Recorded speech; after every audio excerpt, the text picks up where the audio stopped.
உங்களை உற்சாகப்படுத்துகிறேன், கனவை நோக்கி ஓடுங்கள். நேற்றை விட இன்னைக்கு நான் நல்லா தான் இருக்கேன். எத்தனை பேர் அந்த சாட்சியை சொல்ல முடியும்? நேற்றை விட நான் இன்னைக்கு நல்லா இருக்கேன். இன்னும் சொல்லட்டுமா, என்னோடு தொடங்கின சிலரை விட நான் நல்லா இருக்கேன்.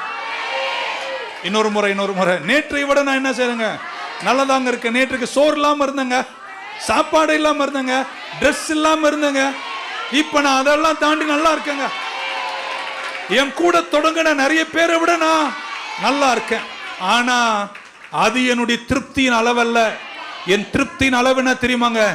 நான் தொடங்கும் போது கடவுள் எனக்கு ஒரு கனவை தந்தாரே, ஒரு தரிசனத்தை தந்தாரே, அதை நான் எழுதி வச்சேனே, அந்த எழுதி வச்ச கனவு தான் என்னுடைய முடிவா இருக்கட்டும்.